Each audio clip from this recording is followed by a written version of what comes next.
Hello, everyone, and welcome to another episode of C2MCI HQP Highlight Series, where we showcase the research, the experience, and the perspective of trainees across the C2MCI network. My name is Hetvi Shah, and I'll be your host for today's conversation. Thank you for being here with us today, and let's dive right in.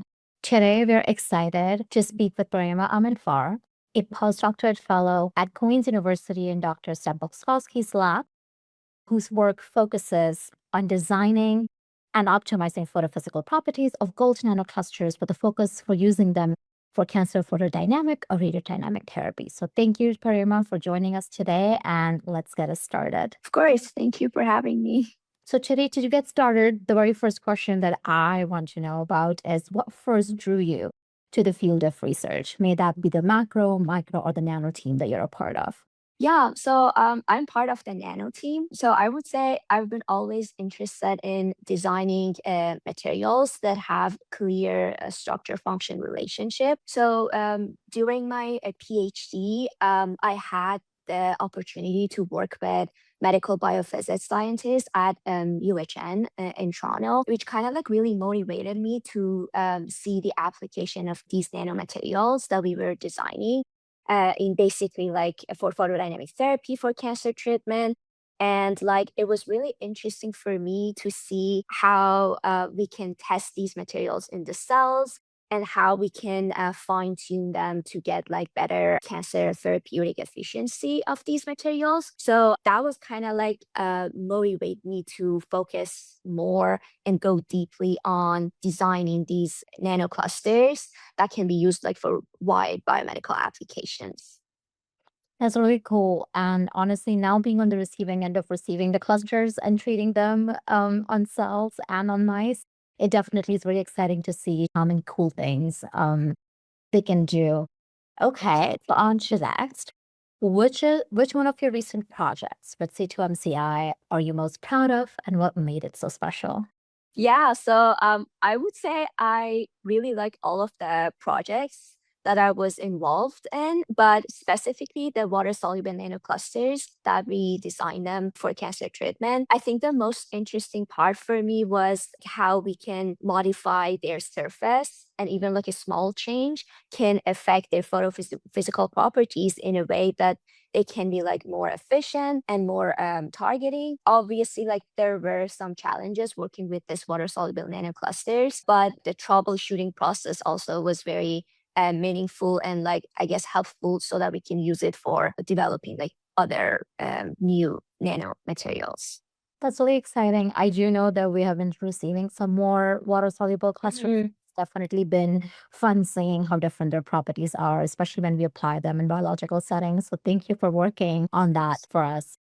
I think on to my next question is this is where it gets a little bit challenging for scientists, which is to how do you usually explain your research to someone who's outside your field? Yeah, I guess I try to start with the application. So basically, like we obviously design like very small materials at the nanoscale level for as like theranostic agents for cancer treatment. So the whole idea is basically injecting these nanomaterials into the body, and ideally they can target specific cancer cells. And then from there, we react them with either light or X-ray, and then from there we get like these like cancer damaging for the cells.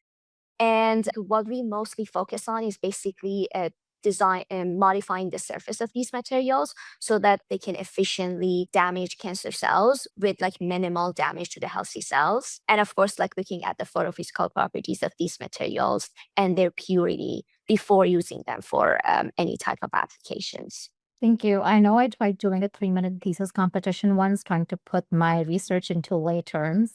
And I think it's the hardest presentation I've had to make, and it's one slide. So I feel like it's definitely quite challenging, but I think you did a Yeah. good job in breaking it down into different pieces that are important Mhm. for people to Mhm. understand. Okay, on to a bit more of a fun question. Do you have a favorite chemical element or a molecule? Why does it stand out to you? Yeah, I would say gold for sure because obviously who doesn't like gold? But I've been working a lot with gold and I would say it never disappointed me to be honest. And it's like really interesting to see like how designing gold-based nanomaterials at like the nanoscale level can have like different properties than like bulk gold, for example. And yeah, it's been very cool to see how modifying like different like type of ligands on gold-based nanoclusters, we can get like very different photophysical properties so that we can eventually like use them for different applications. And not only for like cancer treatment, could be like for energy storage, for example. So they have like really wide application that you can get from these type of like gold-based materials. So yeah, I would say I choose gold for sure. I do love me gold as well. Mm, First in my personal life, because I like wearing it and now I get to work with yeah. it. So definitely a win-win on both sides. Mhm. Okay, and so on to our last question. And this I feel like will carry on to other people who are watching this, which is what's one piece of advice you'd give to someone who's just starting their journey in chemistry and in research or academia? I would say having this like critical mindset and staying open-minded to challenges and the things that are not necessarily working in your research is like really important and helpful in terms of like helping you to think out of the box and like be more creative. Because I feel like often like the most exciting ideas come from the moments that experiments are not working, like there's a challenge, or like you literally have no idea what to do. For example, we had like these problem with some of like the purity of some of these materials. There were challenges. We tried the conventional like techniques that we knew, but at the end we're like, okay, they're not working. So what should we do?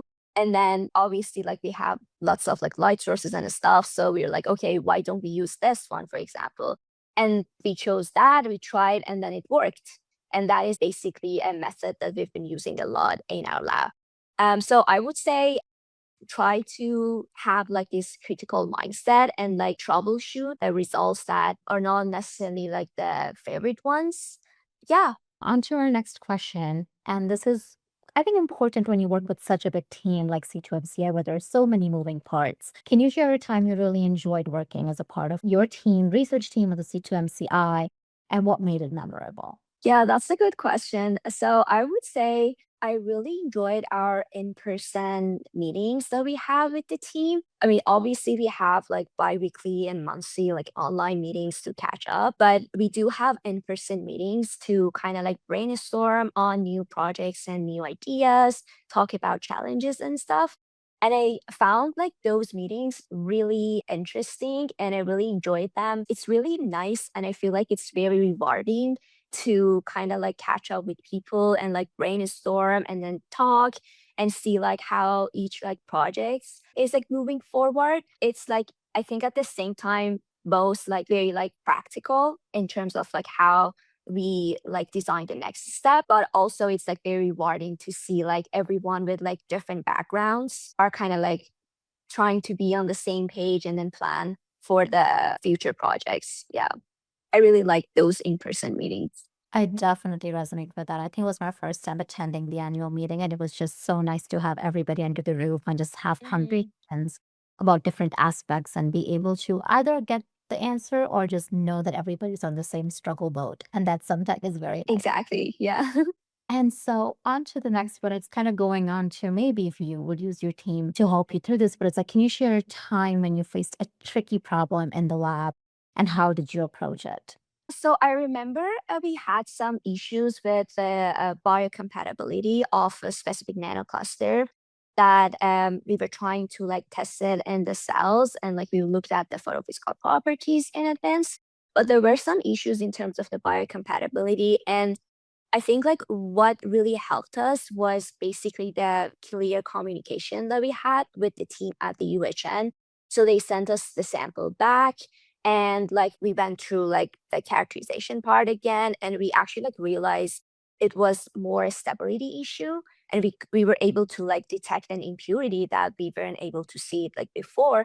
So I think the one important thing here was basically like the communication that we had going back and forth like with the samples and like experiments and the data that we have to kind of like troubleshoot. Yeah.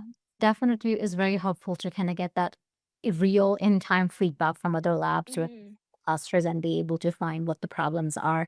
And definitely, like, we do testing on our own, and sometimes we receive the cluster as well. So it's really nice to kind of send that information back and then work Mhm. with it to make sure the projects are moving along. Exactly, because I think if like you guys hadn't like tested that in like the cells, we wouldn't know that might be an issue. So I think it was kind of like a nice collaboration to kind of troubleshoot all of these. No, I absolutely agree. Well, thank you for joining us today. We really appreciate you being a part of this interview process. And I'm sure that everybody watching it will have so many cool things to learn from everything you've said, but also new people who are joining or just entering the world of research. I remember myself as a baby undergrad entering this and being so Mhm. overwhelmed. So having people like you and sharing their wisdom, I feel like will definitely be helpful. Thanks for having me. To stay updated on future HQP highlights and other C2MCI activities, be sure to follow our LinkedIn page and communication channels. Thanks for watching, and we'll see you in the next episode.